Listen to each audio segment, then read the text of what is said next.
Primeira vez. Eu acho que eu não sei. Eu Não, na minha aula da semana passada, porque tem continuação. não me lembro. Você não estava. Acho que você chegou a outra coisa.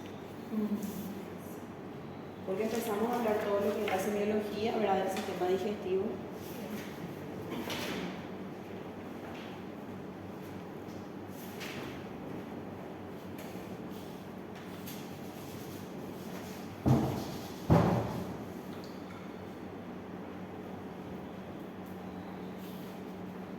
Esse é o Lucas. Ai, que bonito. Bueno, y ahora vamos a continuar con lo que es la exploración física, ¿sí? Como saben, en el sistema digestivo hay una que cambia, ¿verdad? Se hace la inspección, escrutación, palpaciones por último, perfusión y la palpación, ¿sí? Ese es el orden. ¿Ya saben por qué? Para não acumular os fluidos. Así mismo. Esto también estuvimos viendo los cuadrantes. En la hora de la inspección nosotros vamos a ir observando cada uno de los cuadrantes y dependiendo de la queja del paciente, ¿verdad? Del dolor o de dónde manifiesta, nosotros vamos a tener una idea de cuáles son los órganos que están en esa zona, ¿verdad? ¿Para qué también nos importa en la hora de la inspección verificar cicatrices? Porque un paciente es totalmente diferente, ¿verdad? Que llegue un paciente con un dolor abdominal y tenga una cicatriz sugestiva a apendicectomía, ¿verdad? Y viene el paciente con la clínica. Nosotros llevamos por la inspección, nosotros vamos a hacer el descarte. Entonces, esos son puntos importantes que nosotros vamos a ir viendo en la hora de la inspección. Eso nosotros describimos como asimetría, ¿verdad? Asimétrico a expensa de cicatriz o falta, ¿verdad?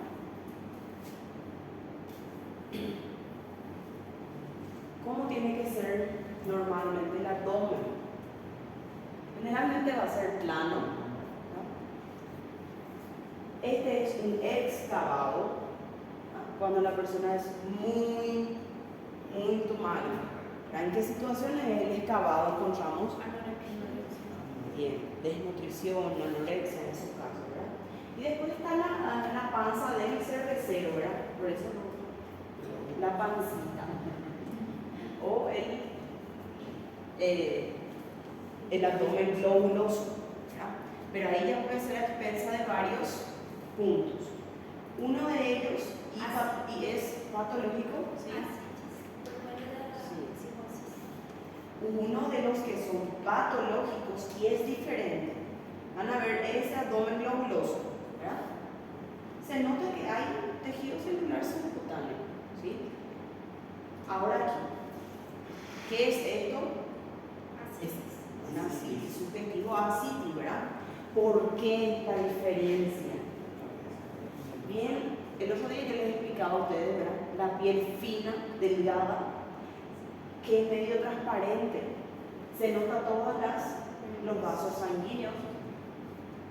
Entonces eso es sugestivo a asitis. ¿Puede ser una tumoración? Puede ser, ¿verdad?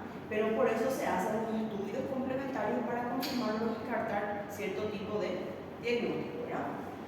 Entonces, en este caso, es probable que sea una asitis, por las características totalmente diferentes de este, ¿verdad?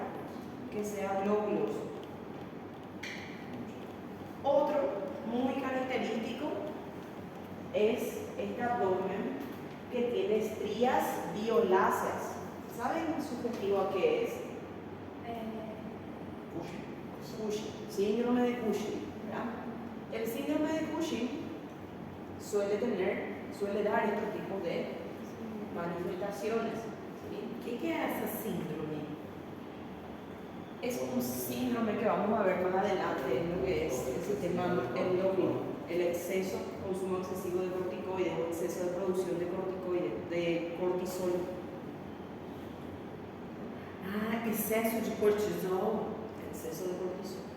Puede ser idiopático o puede ser por una producción excesiva de la hormona cortisol en el. Você sabe por que eu perguntei agora? A minha filha tem. Hay ciertas características que el síndrome de Cushing presenta. Hay que hacerle un dosaje de cortisol. Cara de Certos rasgos faciais. Giga de búfalo, A cara de pessoa se queda cocheira. así. Hay obesidad central. Los brazos y las piernas magriñas, y toda la circunferencia central tiene obesidad. Ciertas características. ¿Sí? No me café. Certo? Pero yo no. Certo. Con azúcar. Con azúcar. Azúcar no para potasio. Roberto, Valéria, pede pra dona Marlene. Ah, para Marlene. Bueno, después las cicatrices que ya vimos, ¿verdad? El otro día ya estuvimos repasando los tipos de cicatrices que son subjetivos a cada uno de sus. Después podemos encontrar también, ¿qué es esto? Hernia. Una hernia, ¿verdad? Una hernia umbilical. Dependiendo también, ya vieron tipos de hernias en cirugía. Bueno, ¿qué es la hernia? Es cuando la pared, ¿verdad? Del abdomen en el caso se queda fina o se queda más debilitada por algún tipo de, ya puede ser postquirúrgico o por un trauma, ¿verdad? Se queda la piel, el tejido de la piel se queda debilitado, y ahí por la presión negativa que tenemos dentro del abdomen tiende a protruirse. Entonces eso es lo que sale, ¿no? Eso es lo que se ve. Professora, deixa eu perguntar uma coisa agora que eu lembrei da minha filha das estrias. Ela tem 15 anos, mas ela não é que sai só no abdômen, no corpo todo. Pode ser cortisol? Pode ser outro. Depende. Ella Nos era braços? gordinha. Não, ¿No? não. alto. Mas é muito nas costas. Mas ele é alto. Mas às vezes é questão do hormônio da idade. Mas eu acho demais, porque assim, ó, na barriga. ¿Es de ese tipo, assim, violáceo, ou é aquelas estrias brancas? Não, primeiro é vermelha, sai vermelha, depois com o tempo que fica branca. E eu acho estranho, porque assim, até na barriga, se uma barriga não aumentou como na gravidez, Exato. e sair até assim na barriga, eu fico até com dó dela. E as costas dela, aqui atrás, sabe? Completo. Aqui nos braços é muita estria. Hay que hacer dosaje principalmente de cortisol, ¿sí? Y de 3 de 4 hormonas. Eso puede ser hormonal. Porque si la mujer era obesa Não. y después disminuir, porque las estrías que son, así hablando, es cuando la piel se estira y después bota, ¿verdad? Así como en la gravidez, las personas que son obesas después emagrecen, ¿verdad? Se queda ese exceso y fican las estrías. Las estrías es como una cicatriz que se fibrosa, ¿verdad? Es más o menos eso, no vuelve a tener el tejido de piel normal que nosotros volvemos a tener, ¿verdad? Entonces, ¿qué ocurre? Solamente en casos de disturbios hormonales pueden ocurrir eso si no es obesidad o gravidez. E com distúrbios hormonais também ocorrem estrias. Sí, es.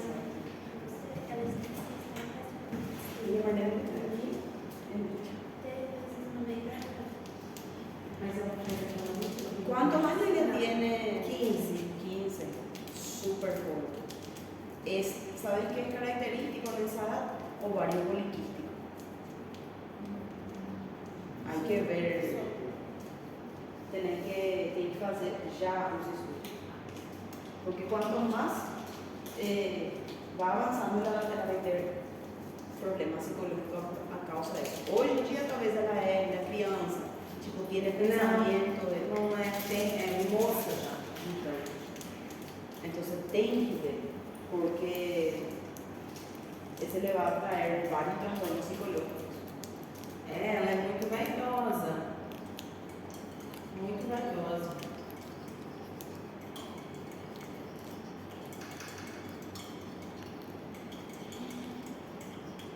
E já tem que fazer já.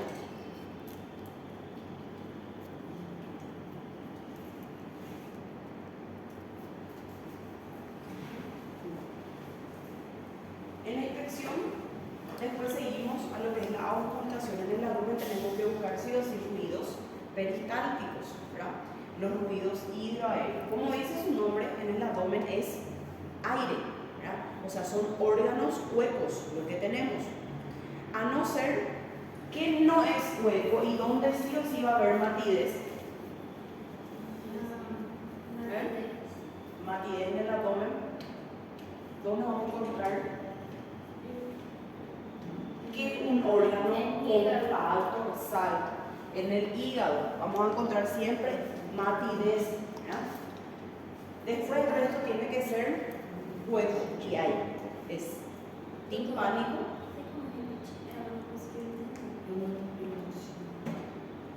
En el abdomen, todo el abdomen tiene que ser timpánico. ¿Sí? ¿Por qué?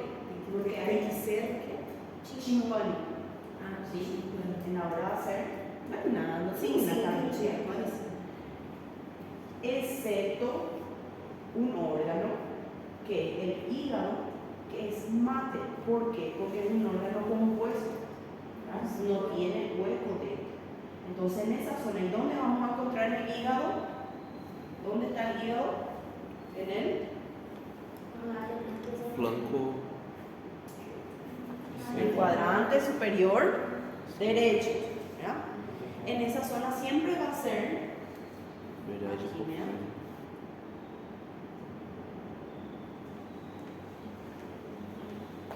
En esta parte encontramos al hígado, ¿sí? Entonces toda esta parte debería ser timpánica, ¿verdad? Pero es normal, ¿sí? En la hora de la percusión.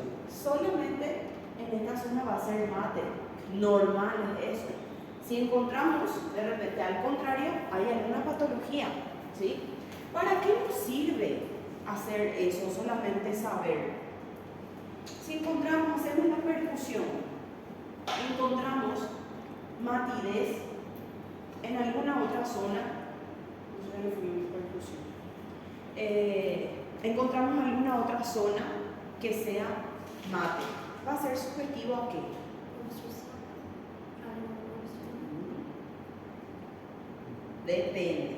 Depende de la obstrucción. Si por ejemplo sospechamos, si es superior va a estar con contenido, ¿verdad? Y si es inferior a la obstrucción, va a haber aire, ¿verdad? Entonces ahí depende. Pero cuando encontramos mate en alguna otra zona, es subjetivo a tumoraciones, principalmente. Puede ser tumoraciones, fecalomas, sí, puede, ¿verdad? Pero son todos patológicos. No es nada que esté dentro de lo normal, ¿sí? En la hora de la ocultación lo mismo, es ocultar los ruidos hidroaéreos. En toda esa zona el hígado no tiene ruidos, ¿verdad? ¿Qué es lo que nosotros escuchamos? En todo eso, los ruidos peristálticos, que normalmente van a estar funcionando todo el tiempo. Es lo que siempre les digo en la hora de hacer la historia clínica. Ruidos hidroaéreos presentes o ausentes sí se ponen. Porque la ausencia que nos indica, ¿qué era que les decía el otro día que podía ser? Un ilio paralítico, por ejemplo, porque sí ahí hay parálisis total, ¿verdad? Y puede sí estar, cuando hay contenido alimenticio, puede estar aumentado, cuando no hay contenido, o de repente cuando la gente está en un estado normal. Cuando comimos y que se está yendo el alimento divagar, puede estar presentes. Y puede estar disminuido también cuando no hay contenido alimenticio. pero siempre los ruidos peristálticos están, ¿sí? Los movimientos peristálticos, ¿sí? ¿Bien hasta ahí?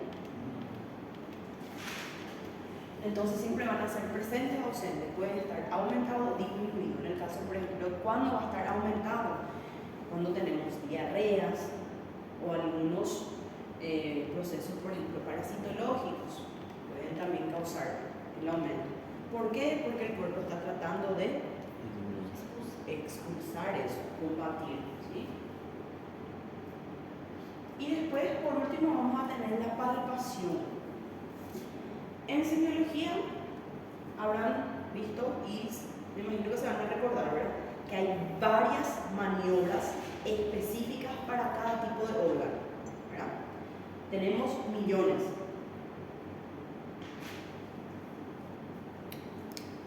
Está el de puño en percusión, que es para el riñón, por ejemplo. Tenemos el de Gilbert, que es para hígado, y una serie.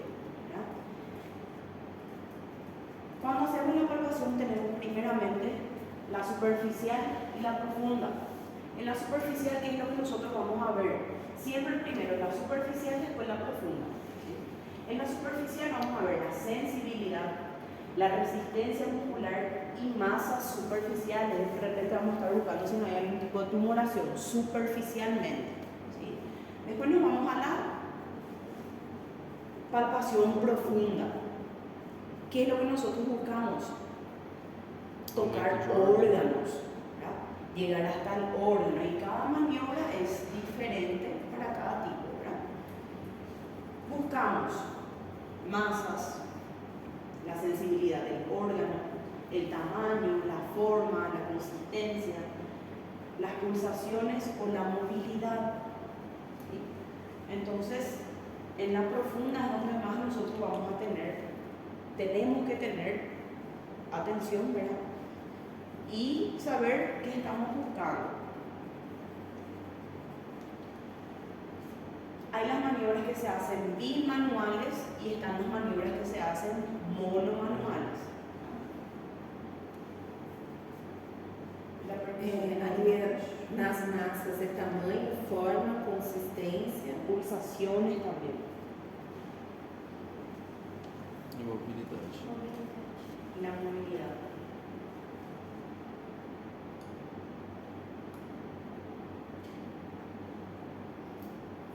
De la percusión ya hablamos.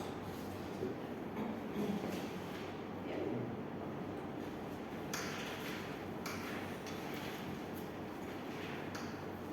Ahora vamos a hablar sobre los métodos para la valoración del paciente.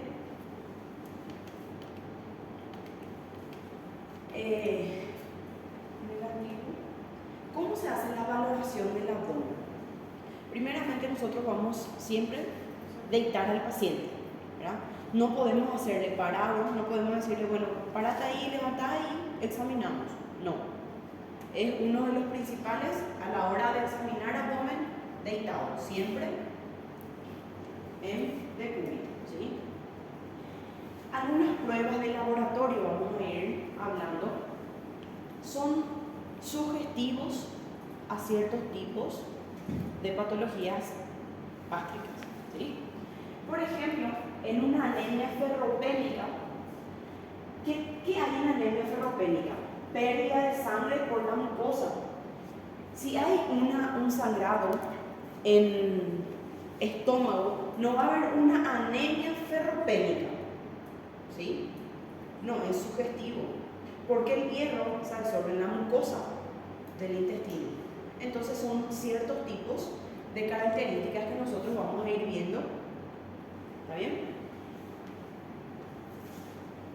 La deficiencia de la anemia ferropénica, la deficiencia de vitamina B12, es consecuencia de una alteración del yeyuno hídrico, porque se absorbe en la mucosa de esta zona, ¿sí?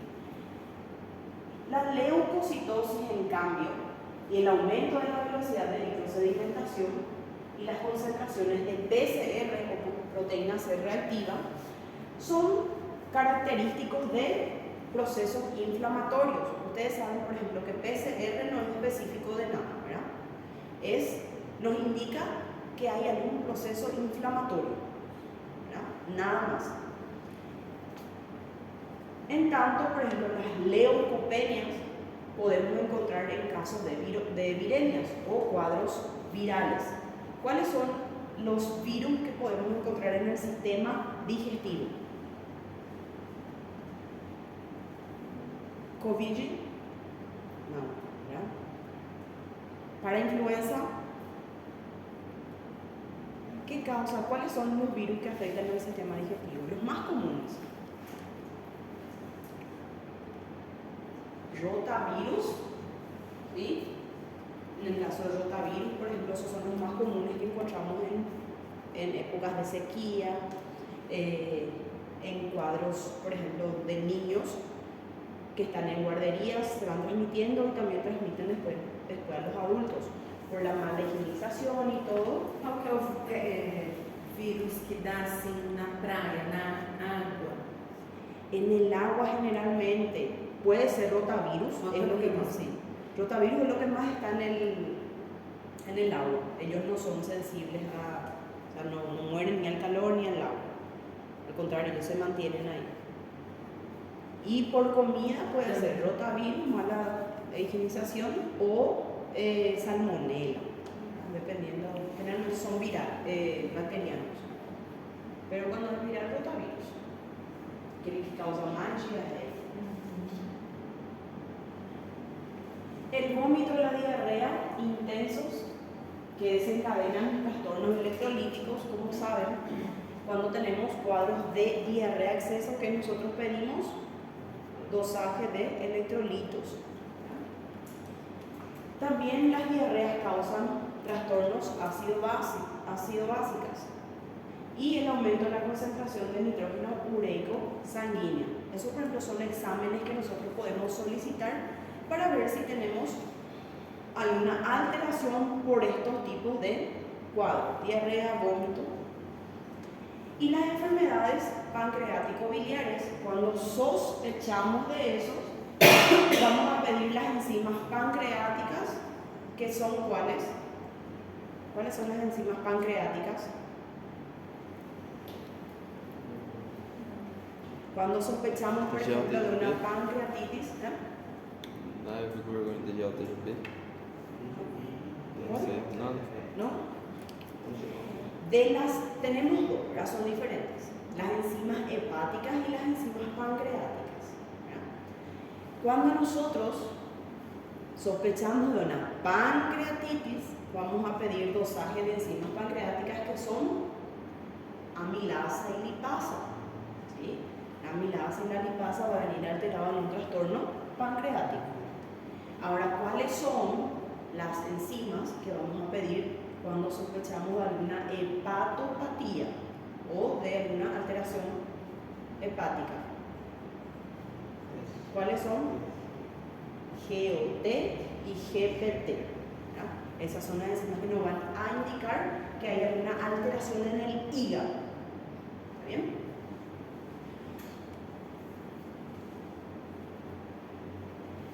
Después, algunos tipos, cuando tenemos algunos trastornos también gástricos o abdominales, podemos pedir también las pruebas tiroideas, ¿verdad?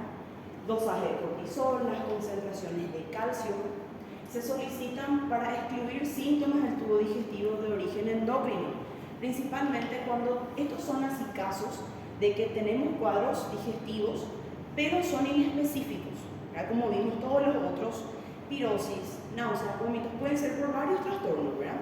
Entonces nosotros pedimos estos tipos de exámenes para ir descartando, ¿sí? Después tenemos las pruebas serológicas que permiten la búsqueda de enfermedades celíacas, ¿verdad? Enfermedades intestinales inflamatorias, trastornos reumáticos como lupus, esclerodermia. Nosotros pedimos eso para ir descartando que sean trastornos digestivos, ¿sí? Los síndromes paraneoplásicos que causan también dismotilidad, que es la falta de motilidad del sistema digestivo, ¿sí? Como son los ilioparalíticos, o sea, todo lo que causan parálisis del intestino. También tumores intraabdominales, ¿verdad? Que sintetizan marcadores tumorales que son específicos. Ustedes saben que ya vieron onco, ¿sí? Ustedes saben que hay marcadores tumorales que son específicos de cada tipo, ¿verdad? El CA19-9 es uno de los marcadores tumorales que nos indican tumor en el sistema digestivo. Entonces nosotros cuando solicitamos marcadores tumorales vamos a encontrar, si encontramos CA19-9 sugestivo a algún cáncer gástrico, ¿verdad? O sea, buscar en el tubo digestivo, ¿sí? Y la fetoproteína alfa también son marcadores tumorales.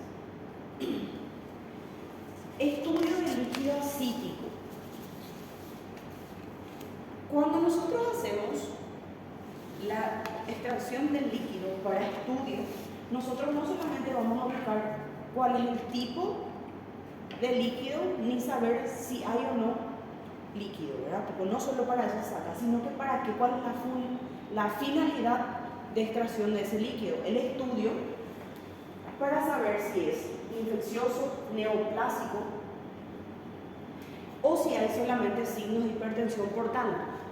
El líquido va a ser exudado o trasudado, ¿sí? ¿El exudado qué es? ¿Recuerdan? Cuando tenemos un líquido de exudado, se hace el examen y sale que es exudado o trasudado, ¿no? Hablan así en general para que se recuerden. El exudado es cuando hay un proceso infeccioso, exceso de proteína. ¿Qué quiere decir eso? Es como si fuera que hay pus, ¿sí?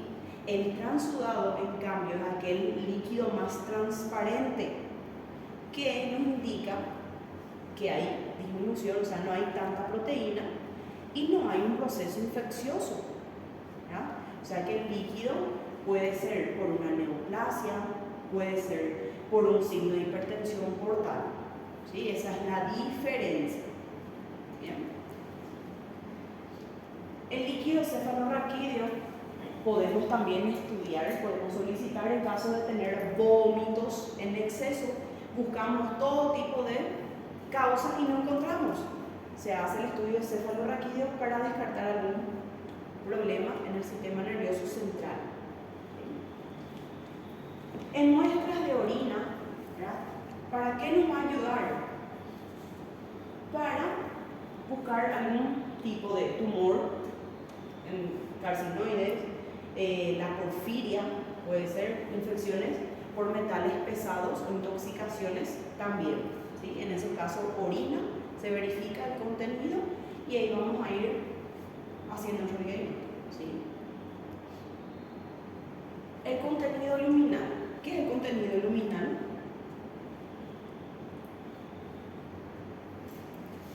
Contenido que hay dentro de la luz abdominal, ¿sí? Todo ese contenido, ya sea desde que pasa la boca, desde el esófago y va pasando, ese es el contenido luminal. ¿En qué situaciones nosotros vamos a utilizar ese contenido, ese material? Para hacer cultivos de bacterias, buscando parásitos, bacterias, virus, lo que sea. Se hace el famoso examen de feces, ¿verdad? O frotis de materia fecal. ¿Qué viene en esos resultados? Lo que se cultivó, si es bacteria, hongo, parásito, ¿verdad? Porque no adelanta muchas veces. ¿Para qué eso nos sirve? Muchas veces nosotros hacemos un tratamiento empíricamente, la mayoría de las veces, ¿verdad? Viene un paciente con un cuadro de gastroenteritis de hace 5 días, diarrea, 5 días no le para, o en los niños más comúnmente. ¿Y qué nosotros hacemos? Antibiótico empíricamente, ¿verdad? Tratando de cubrir la parte gástrica, ¿verdad? O sistema digestivo. Y viene otra vez al tercer día y no mejora. Entonces, ¿cuáles son todos los factores que pueden ser? Que no sea bacteriano, un punto. Segundo, puede ser resistente, ¿verdad? Entonces, ¿qué es lo que nosotros pedimos? Cultivo o frotis de materia fecal para ver cuál es. para hacer un tratamiento direccionado y específico, ¿sí? Entonces en esos casos nos sirve. Podemos también, como les digo, de repente estamos haciendo un tratamiento con antibiótico y era parasitológico, ¿verdad? Entonces no va luego a pasar nada, no va a mejorar, no va a haber ninguna mejoría.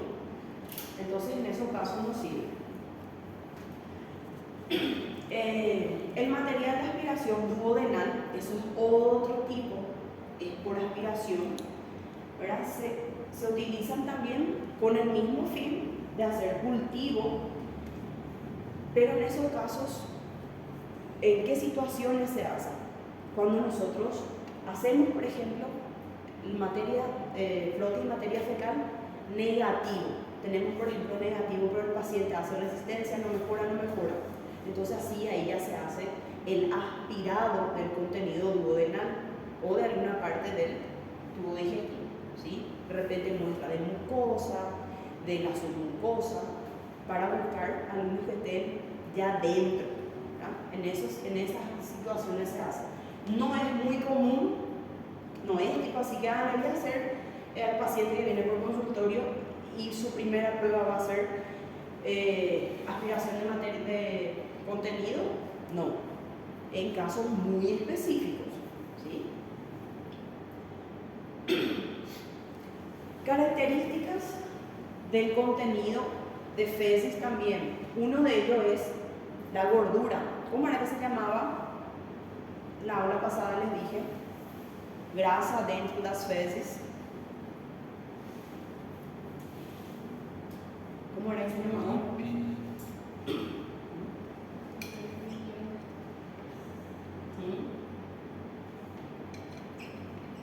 Esteatorrea, ¿sí? Esteatorrea. Cuando tenemos grasa en la materia fecal, eso no es común. ¿Está bien? No es común que de repente tu popó tenga gordura, o sea, gorduroso, no. Eso nos indica un caso de posible mala absorción, porque la gordura se va absorbiendo y se va rompiendo dentro del tubo digestivo. ¿Está bien? También vamos a cuantificar o podemos cuantificar el contenido o el ácido gástrico. ¿Por qué? ¿Cuáles son las hormonas o el contenido gástrico? ¿De qué está compuesto? ¿Qué se forma dentro del estómago? Principalmente gastrina. El ácido está formado principalmente por gastrina, ¿verdad? Que es una hormona. Cuando hay en exceso, porque todo en el cuerpo es equilibrio, ¿verdad? Todo tiene que ser dosado y ese cierto tipo de cantidad hasta ahí se produce. Eso es lo normal, digamos, ¿verdad? Cuando hay un exceso de producción, ¿verdad? De todo, se busca la causa. En este caso, cuando tenemos, por ejemplo, exceso de gastrina en el ácido gástrico, nosotros vamos a sospechar de un síndrome que se llama Zollinger-Ellison, que es un tumor dentro del páncreas o puede ser del intestino delgado alto, ¿verdad? Cerca del páncreas. Son tumores que hacen que se produzca mucha gastrina y vamos a encontrar dosando la gastrina en el ácido gástrico, ¿sí? También podemos realizar las pruebas del pH esofágico. ¿En qué casos? Cuando nosotros solicitamos el pH esofágico, comúnmente en caso de reflujos, ¿verdad? En caso de reflujos. Ahí están. Bueno, después tenemos también el jugo pancreático que se analiza, ¿verdad? Para medir la concentración de las enzimas en el contenido. ¿Y para qué principalmente? Ustedes saben que el páncreas tiene dos funciones, ¿verdad? O sea, es parte del sistema digestivo y del sistema endocrino, ¿verdad? Para el sistema endocrino, ¿qué hace? La producción del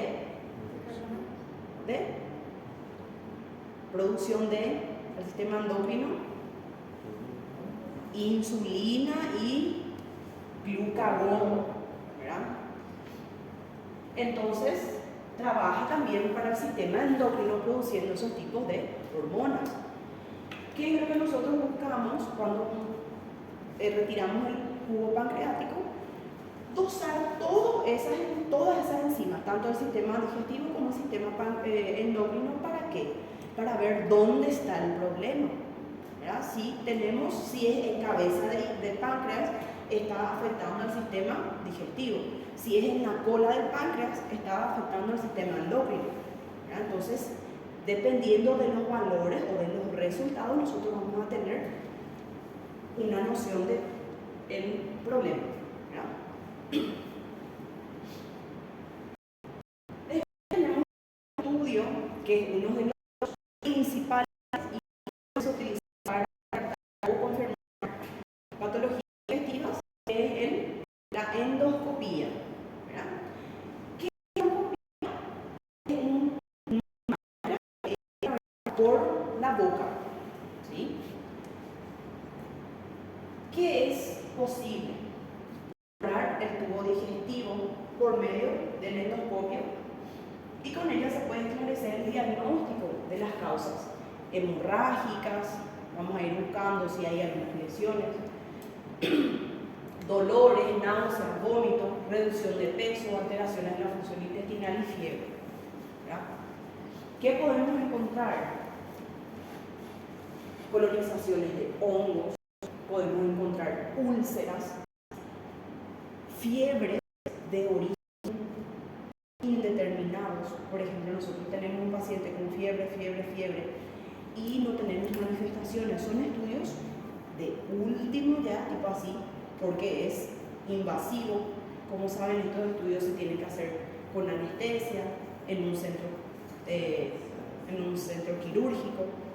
No es así que, ven acá, sentate, te voy a hacer, y se realiza, ¿verdad? Tiene todo un proceso y también, por ende, tiene algunas complicaciones, ¿sí?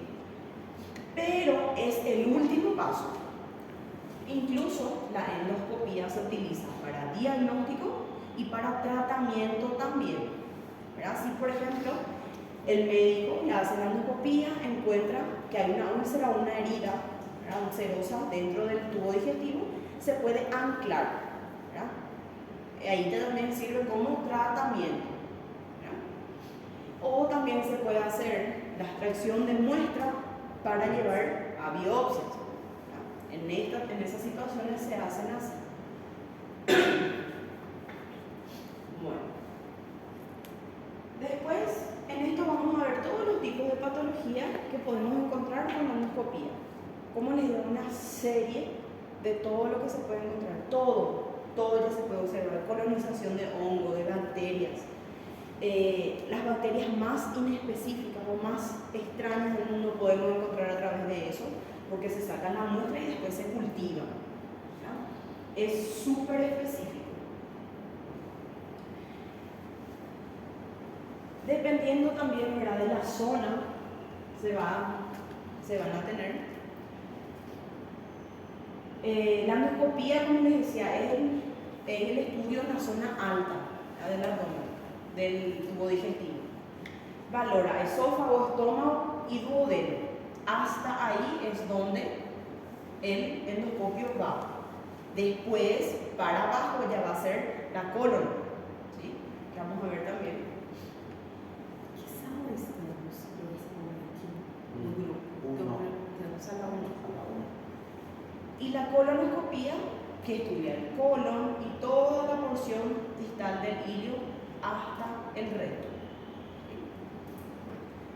La endoscopía del tubo digestivo alto es recomendado como primer método de estudio anatómico en sujetos con hemorragias de dicha zona, ya sea en cualquier zona, en cualquier parte. Sospecha de enfermedades ulcerosas, esofagitis, neoplasias, malabsorción, metaplasia de Barrett. ¿Qué es el síndrome de Barrett? Una enfermedad de Barrett, Guillain-Barré. ¿Conocen? El esófago. Cuando hay... de mucosa. Porque es posible le dice observar de manera directa las anomalías, los fragmentos, es todo lo que les dije, ¿verdad? Nosotros vamos a estar viendo como si fuera que abrimos y revisamos completo. Entonces es bien específico.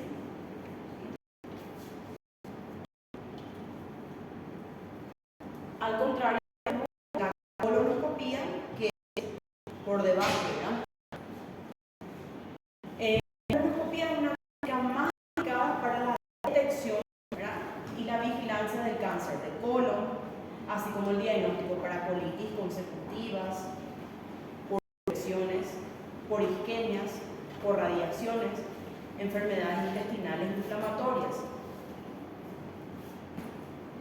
También tenemos la sigmoidoscopía, que se explora el colon hasta el ángulo esplénico y casi siempre se utiliza para descartar la inflamación o la obstrucción de la zona distal del colon en personas jóvenes que no tienen peligro notable de cáncer o tal órgano.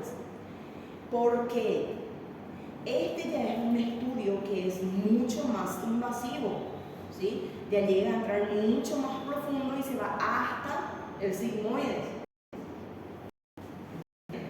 Como yo les decía, es un estudio muy invasivo, tiene consecuencias, es bajo anestesia, es súper costoso si el paciente no está sedado, obvio. Y es en estos casos no se le va a solicitar cuando solicitamos un cáncer de una tumoración ya un poco más arriba o no con causas de lo que está o la causa de las manifestaciones, ¿verdad?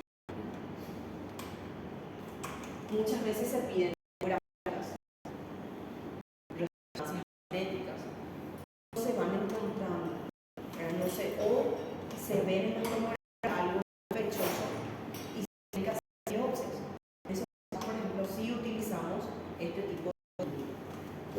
Doutor, então a endoscopia só vai até o duodeno e a colonoscopia só investiga o intestino grosso. El intestino grueso, colon, la Aí o colonoscopia. delgado só com a sigmoidoscopia. Con la endoscopia vamos a ir hasta el duodeno, podemos llegar. Tipo, eso ya es mucho. Cuando hacemos la colonoscopia es todo lo que es el colon para revisar, pero no es tan invasivo, digamos, como lo que es la sigmoidoscopia, porque tiene que ir y va a cruzar todo lo que son todas las curvas, ¿verdad? Entonces ahí causan daño, porque es como, si ustedes ven, un día es como un tubito, como una manguera, ¿saben qué es manguera? Y se va, él es flexible, entonces en todo ese trayecto puede lesionar órganos, pueden causar algunos ciertos tipos de sangrado, lesiones. Entonces, por eso no va hasta allá, ¿sí?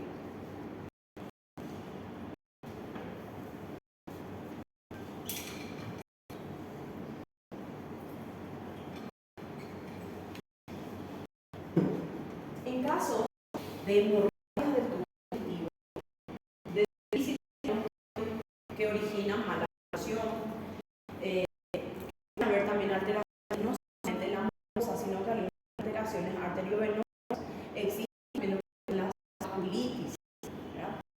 En esos casos también se hace la exploración del intestino delgado, que se lleva a cabo mediante la enteroscopía, que es una endoscopía con cápsula o enteroscopía con doble glóbulis, que va buscando, es otro tipo de estudio, endoscopía mismo, pero tiene doble. Eu ia fazer anteriormente, se um dos dois é mais completo.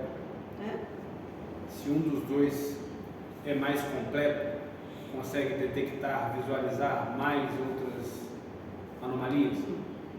Es como si fuera un estudio, él tiene, van dos tubos, o sea, dos puntas, ¿ya?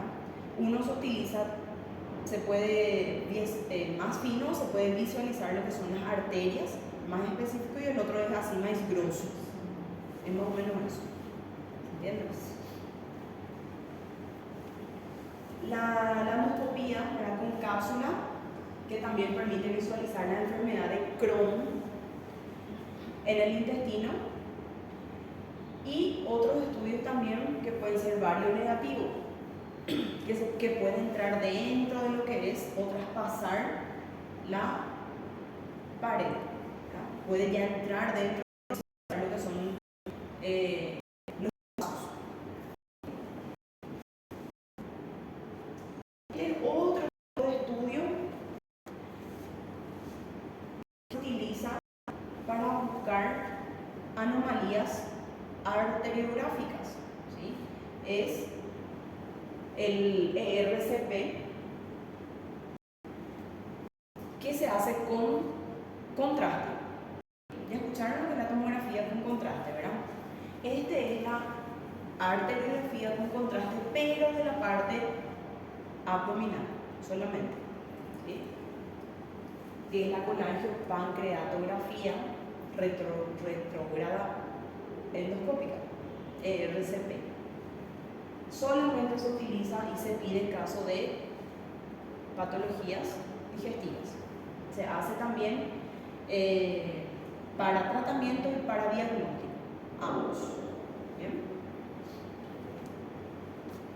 La ecografía endoscópica, ¿verdad? Que ayuda también a valorar la extensión de la enfermedad en caso de neoplasia del tubo digestivo. ¿En qué situaciones se hace?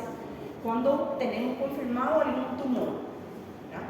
Se utiliza la endoscopía y se utiliza la ecografía, ¿verdad? Para ver y va dónde va la aguja en esos casos, ¿sí? Se utilizan los dos métodos de estudio. Es para valorar pancreatitis, pseudoquistes pancreáticos o también estudios de continuidad anal, ¿verdad? Por ejemplo, este es el tubo, ¿sí? Este es el tubo que entra y va verificando. Entra hasta los lugares y meten el contraste para ir verificando. Ese también sirve para varios tipos de patologías, sospecha de neoplasia, sospecha de infartos en el tubo digestivo, en los vasos del tubo digestivo, o algún tipo de sangrado arteriovenoso también, ¿sí? Tenemos otros estudios, ¿verdad? Que son también radiográficos. Pueden ser, la mayoría son con contrastes. Puede ser radiografía con contraste, tomografía con contraste, ¿verdad? Para ver todo lo que es la estructura completa del tubo digestivo. Dime. Essa segunda imagem aí, doutor, essa região que está um pouco mais radiopaca está acometida? No. Esta parte me decís. Sí. Eso es aire. ¿Sí? Eso es aire. Lo que nosotros, ¿qué es lo que vamos a valorar aquí? Por ejemplo, esto para ti está normal. Para mim, essa é mais radiopaca, aquela é mais radiolúcida. No es Contrario. eso. ¿Qué es Não, lo que ele nosotros? falou radiopaca, o que é? Ah, ya. No. Yo les digo así. Não, mas ¿Qué es lo que nosotros valoramos cuando hacemos el contraste? Nosotros lo que A buscamos falta de es comunicação la forma, si hay ou a algún tipo falta, de, a falha de comunicação, desculpa, a falta de ou a falha de obstrucción, comunicação. sí, tipo todo eso podemos ver, ¿verdad? Porque el contraste es un líquido que va dentro, ¿verdad? Del tubo. Vamos a ver si hay algún tipo de obstrucción. ¿Acaso sugestivo o una obstrucción? Sí. ¿Sí? Puede ser, por ejemplo, que vamos a ver si hay una malformación o esto no es tampoco normal, ¿verdad? No es normal que esté, tiene que ser parecida a esto, pero acá hay sugestivo un bólulo, acá hay otro. Sí. Tampoco es normal. Esto tampoco, ¿verdad? No es la forma normal que debería de tener. Eso es lo que nosotros buscamos en estos tipos de estudios. Puede ser que el paciente presente, difícilmente va a haber una ruptura, porque en la hora el paciente va a presentar peritonitis, ¿verdad? Porque por el contenido gástrico y entra en el abdomen peritonitis, ¿verdad? No se puede. Pero vamos a suponer que hay algún tipo de sangrado. Se va a ver también por qué, porque el líquido va a extravasar. Entonces eso va a salir. Para eso nos sirven estos tipos de estudios, ¿sí? Buscando, por ejemplo, microsangrados, buscando malformaciones, algunas tumoraciones también. Calcificaciones no tanto, ¿por qué? Porque la calcificación no se va a tener. ¿Qué es lo que se hace en estos casos? Que se coloca el contraste para ver exactamente cómo es la forma, cómo está compuesto, esas cosas. Calcificaciones nosotros vamos a ver en las radiografías normales, ¿verdad? Sin contraste. La vejiga también se tiñe o se marca, ¿por qué? Porque la vejiga también es hueco, ¿verdad? Entonces en esos casos sí se puede hacer. Buscando, por ejemplo, cuando hablamos de tubo de tema urinario, en esta zona se hace buscando cálculos, dónde puede estar obstruyendo. Eso es porque se va a pintar y se queda marcado hasta dónde, ¿right? No va saliendo. Entonces en esos casos se realiza la funcionalidad o lo que nosotros buscamos con estos tipos de estudios. ¿Sí? Ahí lo dice. Buscamos el tránsito intestinal y las funciones fisiológicas también, porque una vez nosotros no el gaste va a caminar, se da por no sé, se extrae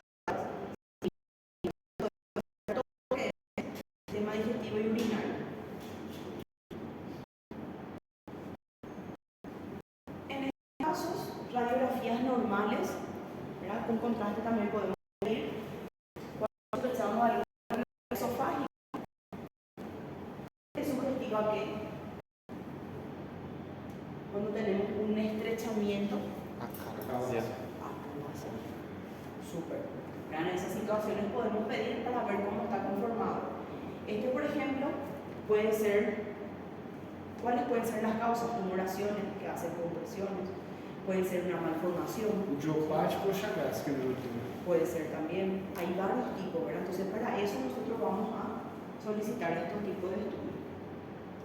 Como les digo, no es tampoco común pedirle tipo así, mira, mi consultorio está con una esofagitis o con reflujo, ahora que es el motivo de consulta de esos pacientes, y le vamos a solicitar una radiografía con contraste. No, ¿verdad? Son estudios que buscamos todo lo que primero podemos tener, exámenes complementarios, hemograma, vamos pidiendo, en último caso solicitamos estos tipos. Ya son estudios más invasivos, ¿verdad? Entonces, cuando sea necesario únicamente. Las resonancias magnéticas, las tomografías, dependiendo, ¿verdad?, los tipos de patologías que estamos buscando, vamos a solicitar. La angiografía, que es solamente cuando buscamos algún problema arteriovenoso, ¿sí? Por ejemplo, en estos casos podemos encontrar, como dice el compañero, ¿esto qué es?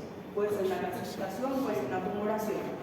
No es que se tiñe, pero ¿qué va a causar? En la arteriografía vamos a encontrar, estos son así minúsculos. Ahí vemos enormemente, pero estos son arterias, son los vasos sanguíneos, ¿verdad? Entonces ahí nosotros vamos a ver qué es lo que está causando ese problema, ¿sí? Después tenemos, y estamos hablando así en general de los estudios histopatológicos, buscando ya lo que es tumoraciones o algunos tipos de malignidad o tumores benignos. Se hace en caso de enfermedades, cuando sospechamos de enfermedades inflamatorias como enfermedades, que eso solamente a través de estudios histológicos, algunos tipos de procesos infecciosos y principalmente neoplasias, ¿verdad? Para dosificar también o para estadiar los tumores, ¿sí?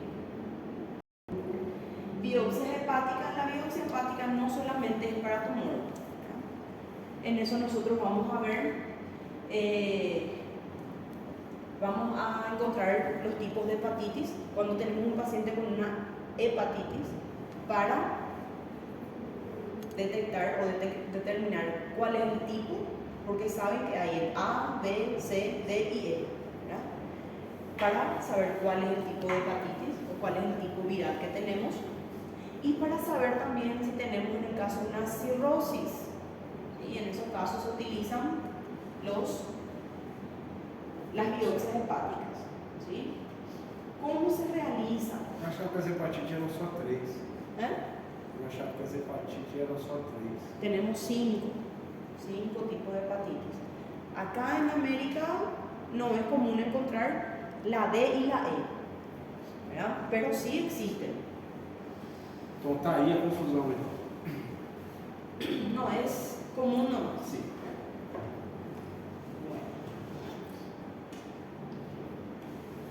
Los estudios funcionales que miden, por ejemplo, la funcionalidad en el caso de las esofagitis, que se llama la manometría esofágica, ¿verdad? Que es para medir la fuerza con que está el esfínter esofágico. Tampoco no es muy común encontrar, nada más así hablando por encima. ¿Sí? Y eso es en general todo lo que es sistema digestivo. ¿Hasta ahí tienen alguna duda? Nada. Da parte que eu peguei pra frente, não.